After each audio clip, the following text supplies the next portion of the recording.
ओम नमः शिवाय। शिव पुराण विदेश्वर संहिता का 10वां अध्याय।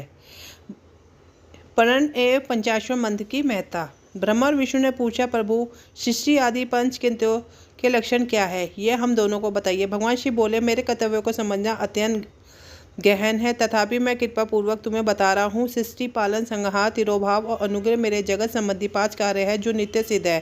संसार की रचना का आरंभ सृष्टि कहलाता है। मुझसे पालित होकर सृष्टि का सुस्थिर रहना उसका पालन है, उसका विनाश ही संहार है। प्राणों के उत्कर्ष को तिरोभाव कहते हैं। इन सब से छुटकारा मिल जाता ना ही मेरा अनुग्रह अर्थात मोक्ष है।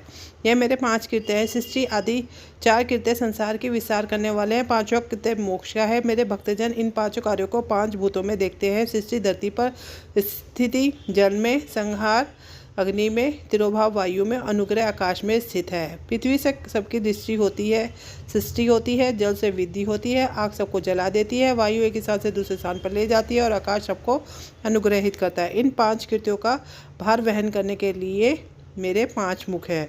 4 दिशाओं में 4 मुख और इनके बीच में 5वां मुख है। पुत्रों, तुम दोनों ने मुझे तपस्या से प्रसन्न होकर सृष्टि और पालन 2 कार्य प्राप्त किए हैं। इसी प्रकार मेरी विभूति स्वरूप रुद्र और महेश्वर ने संहार, तिरोभाव कार्य मुझसे प्राप्त किए, परंतु मोक्ष में स्वयं प्रदान करता हूँ। मैंने पूर्व काल में अपने स्वरूपभूत मंत्र का उपदेश किया है जो ओंकार रूप में प्रसिद्ध है। यह मंगलकारी मंत्र है। सर्वप्रथम मेरे मुख से ओंकार प्रकट हुआ है जो कि ओम, जो मेरे स्वरूप का बोध कराता है। इसका स्मरण निरंतर करने से मेरा ही सदा स्मरण होता है। मेरे उत्तरी मुख से आकार का, पश्चिमी मुख से उकार का, दक्षिणी मुख से मकार का, पूर्ववर्ती मुख से बिंदु का तथा मध्यवर्ती मुख से नाद का प्रकटीकरण हुआ है। उस प्रकार इन 5 अवयवों से ओंकार का विस्तार हुआ है। इन 5 अवयवों को एकाकार होने पर परिणाम ओम नामक अक्षर उत्पन्न हुआ। जगत में उत्पन्न सभी स्त्री पुरुष इस प्रणव मंत्र में व्याप्त है। यह मंत्र शिव शक्ति दोनों का बोधक है। इसी से 50वां मंत्र ओम नमः शिवाय की उत्पत्ति हुई है। यह मेरे साकार रूप का बोधक है। इन 50वां मंत्र से मृतिका वर्ण प्रकट हुए जो 5 वेद वाले हैं। इसी से शिरोमंत्र सहित त्रिपद गायत्री का प्रकट हुआ है। इस मंत्र गायत्री से संपूर्ण वेद प्रकट हुए हैं। उन 2 वेदों से करोड़ मंत्र निकले हैं। उन मंत्रों से विविध कार्यों की सिद्धि होती है। इस 50वां परम मंत्र से सभी मनोरथ पूर्ण होते हैं। इस मंत्र से भोग और मोक्ष दोनों प्राप्त होते हैं।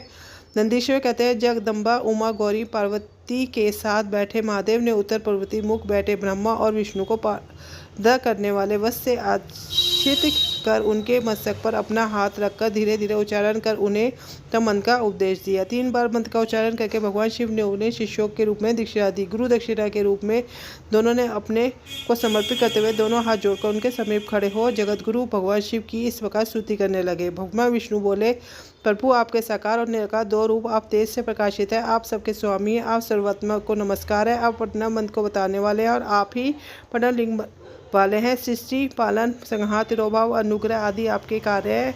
आपके 5 मुख है। आप ही परमेश्वर है, आप ही आत्मा है, ब्रह्मा है। आपके गुण और शक्ति अनंत है। हम आपको नमस्कार करते हैं। इन पंक्तियों से स्तुति करते हुए गुरु महेश्वर को पसंद करना ब्रह्मा विष्णु ने उन्हें चरणों में प्रणाम किया। महेश्वर बोले, आद्र नक्षत्र में चतुर्दशी को यदि इस प्रणाम मंत्र का जप किया जाए तो यह अक्षय फल देने वाला है। सूर्य की संगति में महा आद्रा नक्षत्र में एक बार किया जा प्रणव जप करोड़ों गुना जप का फल होता है। मृगशिरा नक्षत्र का अंतिम भाग तथा पुनर्वसु का शुरू का भाग पूजा, होम तथा तर्पण के लिए सदा आदर के समान ही है। मेरे लिंग का दर्शन प्रातःकाल अर्थात मध्याह्न से पूर्व काल में करना चाहिए। मेरे दर्शन पूजन के लिए चतुर्दशी तिथि उत्तम है। पूजा करने वालों के लिए मेरी मूर्ति और लिंग दोनों समान है। फिर भी मूर्ति की अपेक्षा लिंग का स्थान ऊंचा है, इसलिए मनुष्य को शिवलिंग का ही पूजन करना चाहिए। लिंग का ओम मंत्र से और मूर्ति का 50वां मंत्र से पूजन करना चाहिए। शिवलिंग की स्थापना करके या दूसरों से स्थापना करवाकर उत्तम द्रव्यों से पूजा करने से मेरा पद सुलभ होता है। इस प्रकार दोनों शिष्यों को उपदेश देकर भगवान शिव अंतर्ध्यान हो गए। इसी के साथ शिव पुराण के विदेश्वर संहिता का 10वां अध्याय पूर्ण होता है। ओम नमः शिवाय।